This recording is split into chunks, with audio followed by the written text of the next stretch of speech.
What's up, everybody? And today we're checking out the F-117 Nighthawk, the first stealth aircraft. So, obviously, I've done a few videos on the bombers and these really cool-looking aircraft.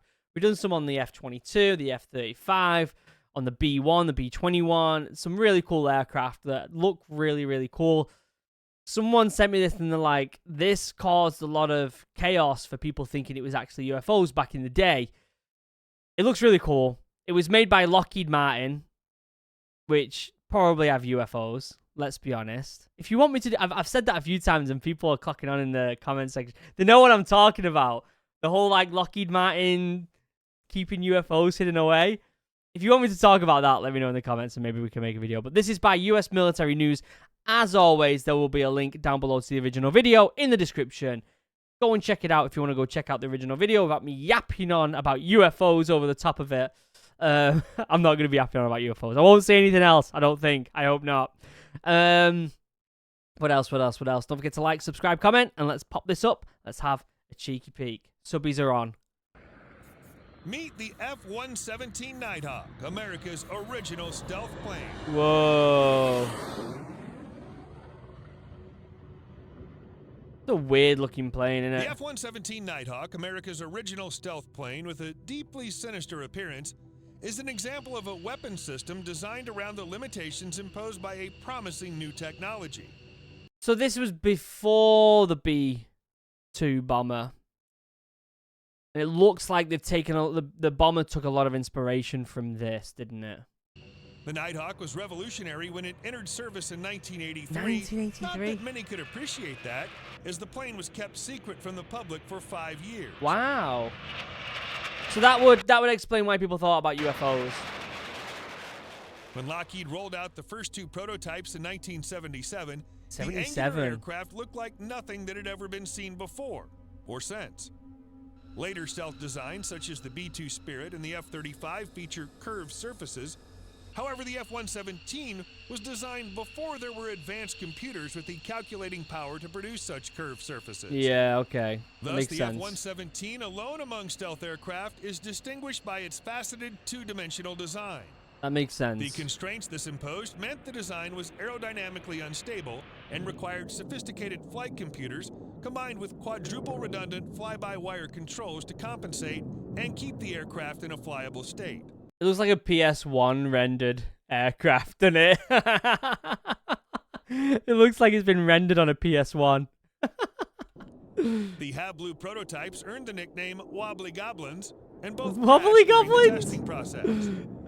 It's The a Air wobbly Force was goblin. nonetheless encouraged by their effectiveness at evading radar detection and gave the go-ahead to produce a production aircraft designated the F-117. Okay. The use of a model number over 100 was an anachronism, and for years, the public assumed the top-secret stealth fighter to be designated F-19.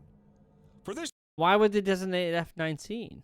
reason, you can find 1980s-era F-19 model kits, toys, and even a computer game. Wow. That's pretty The cool. first F-117A rolled off the production line in 1981.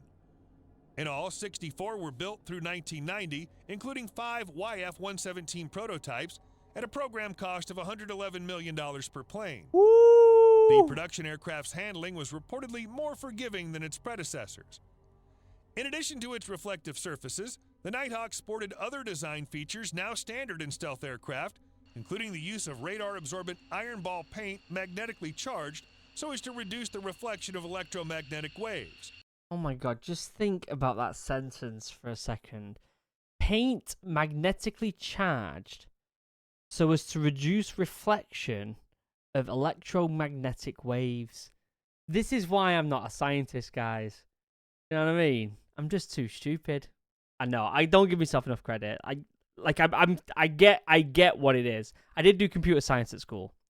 I did, have a computer science job for a little while before I did YouTube. That was that was actually the profession I was going into, computer science. I was right at the end of my degree.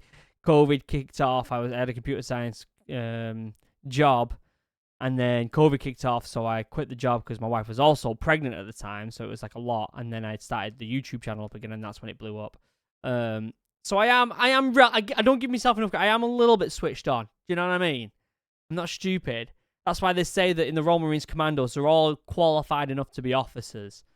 It's just that sometimes when you just listen to it abstractively, just from a distance, and you think, magnetically charged paint to reduce reflection of electromagnetic waves. Somebody worked that out, and they are on a whole nother level. Do you know what I'm saying? The F-117's slit-shaped exhaust ports for its F-404 turbofan engines minimize the infrared signature of the exhaust. Communication antennas could be retracted to reduce radar signature, while its weapons, all 2 of them, were stowed in an internal bomb bay. Okay. The Nighthawk carried no radar because the radars of the time were easily detected. Ah. Obviously, the F-117 wasn't invisible to the eye, so it was painted black and then flown exclusively at night. Oh, okay. Interesting. Despite the F designation for fighter, the F-117 was purely a ground attack plane without any capability to engage other aircraft in combat. I didn't know that the F spell was for fighter. I didn't know that. I knew B was for bomber, but now it all makes sense. Sometimes I'm not switched on, guys. Its maximum speed of 623 miles per hour meant it was slightly slower than a B-52 bomber. That's not that fast. Its range of 1,070 miles meant that it relied upon aerial refueling, not always an easy thing to arrange for a stealth aircraft at night. Yeah, that's not that fast, is it? It was the first airplane designed and built as a low observable, stable, and therefore precise platform, said Yancey Mayles, director of the History and Museums program for Air Force Material Command at Wright-Patterson Air Force Base, Ohio, and a former F-117 maintainer. So really and truthfully, this was a stepping stone into the B1 and then the B2 and then the B2. What do you know what I mean? B-21. Like this was just a stepping stone. It wasn't that. I mean, it was definitely a great aircraft, but it wasn't what that design was going to become. Do you get what I'm saying? It was the marriage of the GBU-27 to the F-117 that had a laser designator in its nose that made it such a precise, deadly platform, Mayles said. It was best demonstrated during Operation Desert Storm, when pilots snuck into Iraq and dropped weapons down the elevator shaft of a central communications building in Iraq. Oh my God. The Nighthawk's internal weapons bays constrained it to carrying just 2 bombs, though to make up for that, they were generally enormous, precision-guided 2,000-pound laser-guided bombs. So we can only do the 2, but they're really good. So that's good. It's just whether or not, and they only do it at night, so my presumption is it would always be in stealth. Like, this would never go up in the air when there's another worry of being shot down or other aircraft in the air. It would only be used during quiet, sneaky-beaky missions. Given these parameters, the Nighthawk had a very specific mission. There you go. To fly unseen into the heart of enemy air defenses and take out critical targets. Yeah. That makes sense then. That makes total sense. The first Nighthawk flew on June 18th, 1981. And the original F-117A unit, the 4450th Tactical Group, renamed the 37th Tactical Fighter Wing in October 1989, achieved initial operating capability in October 1983. The Nighthawk originally saw combat during Operation Just Cause in 1989, when 2 F-117s from the 37th TFW attacked military targets in Panama. The aircraft was also in action during Operation Desert Shield. Retired Colonel Jack Forsyth remembers being excited when he initially flew a Nighthawk while stationed at Holloman Air Force Base in 1995. It was a unique experience, he said. It's probably the same feeling that a lot of our single-seat F-22 Raptor and F-35 Lightning II pilots feel today. So this is, yeah, this is definitely like the step below them. As it is, it's a little bit older. But at the same time, it's only, it's only like 30, 40 years old. It's not 35 years old. It's not that old of an aircraft, is it?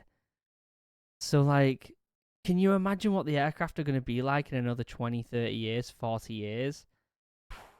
You think the F-35 is unreal, or the B-21, or the F-22 is like is like the best of the best, right? And you got the F-35, which is just like a spaceship, let's be honest. Imagine what they're going to be like in another 40 years. It blows your mind, doesn't it? After 25 years of service, the Nighthawk retired on April 22, 2008.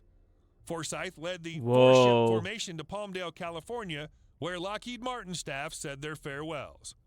We lowered the bomb doors of each aircraft and people signed their names to the doors, Forsyth said. That's cool. It was really just kind of neat. They had designed it, built it, and maintained it for these 25 years, so it really hit home.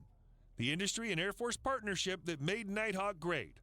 I think the four of us were just really struck by that and had some really good memories of that flight. The American flag was painted on the entire underside of his F-117 by the maintainers to help celebrate American air power. That's really cool. That's really striking, isn't it? I think we all recognized that this was something historic, he said. We retired an airplane that people still reference today. Yeah. We really understood that, so it was a sentimental flight to say the least. It was a great weapon system, very stable and easy to fly. It's still a memorable experience. I wonder if they still use it during like parades and stuff like that in the US. I've never seen one. I haven't been to that many parades when I was in the US. Remember, I was in the US for 9 years and I was around a lot of air bases quite a lot. I never saw anything like this flying around. It was mostly F-22s that I saw. The Nighthawk was officially retired in a ceremony in August 2008 after 25 years of operational service. Why? Because of the entry into service of the F-22 Raptor, a stealth fighter that really is a fighter and can also carry weapons for ground attack. Might be my favorite plane of all time, the F-22. The F-35 is really good. I don't know, there's something about the F-22 that's it's just unbelievably good. It's just so practical. It's like the perfect plane, isn't it? You can get more add-ons and all this other stuff that the F-35 has, and you could say objectively the F-35 is a much better aircraft. There's just something about the F-22. What do you think? Let me know in the comments. The Nighthawk's radar cross-section is generally given as 0.001 cubic meters, excellent compared to the 5 to 10 cubic meters of a conventional jet fighter. Nonetheless, the Raptor's cross-section is believed to be 10 times better at 0.0001 meters squared. Given the continual improvements made to both low and high bandwidth radars in order to counter stealth fighters, minimizing the cross-section is vital. The Raptor is nearly 3 times as fast as the F-117, is highly maneuverable thanks to its vector thrust engines, and can carry both air-to-air and air-to-ground munitions. The Raptor also has an active electronically scanned array, ASA radar, that can be used while keeping the fighter relatively stealthy. Oh my god. Moreover, the Raptor is less expensive to operate than the Nighthawk, which required more extensive repainting with radar-absorbent coatings. Oh my Thus, god, the that is F-117 unreal. was retired 3 years early to free up money to purchase additional Raptors. It makes sense, doesn't it? This was a perfect stepping stone into what has become some of the best aircraft ever. Or the best aircraft ever. It is undoubtedly the best aircraft ever. Of which only around 120 are in operational units. Other stealth aircraft in service include the F-35, a cheaper and less high-performing multi-role fighter than the Raptor that nonetheless boasts superior data links and electronic warfare capabilities. Yeah, like I was saying, it's objectively could be better than the F-22 just because of some of the stuff it can do electronically. It's like an electronical upgrade, but the F-22 is just for ground attack too cool. It's too cool. The B-2 Spirit and the new B-21 Raider. At first, the F-117s were placed in climate-controlled hangars in a condition to be reactivated if needed. A few were even spotted in 2014 flying on test missions. Oh. For several decades, the F-117 offered the United States military a unique ability to slip through enemy air defenses and take out high-value targets with its precision-guided bombs. So are they on call if they ever need them back up again? Is that what he's talking about? However, the Nighthawk's first-generation stealth technology limited the roles it could fulfill, and decades of advancement have pushed the envelope further in what stealth technology can achieve. True. The Nighthawk, nonetheless, was the first step in a revolutionary development in modern aerial warfare and paved the way for the more capable aircraft that will rule the skies of tomorrow.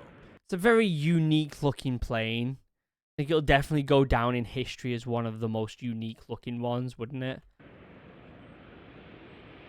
I definitely prefer the design of the F-22 and the B-21 more.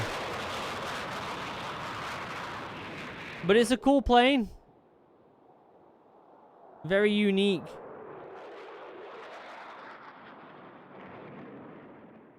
What a cool bit of kit. I loved that video. Let me know what you think in the comments section down below. I really enjoyed that, and I'm really enjoying your suggestions. So send me your suggestions if you've got any. Don't forget to check out the original video if you really want to. Dreadnought MEADERY, the project me and my brother are working on, is in the description as well. Don't forget to like, comment, subscribe, and all that good stuff to help with that mysterious YouTube algorithm. Other than that, I love you all. Have a wonderful day. Goodbye.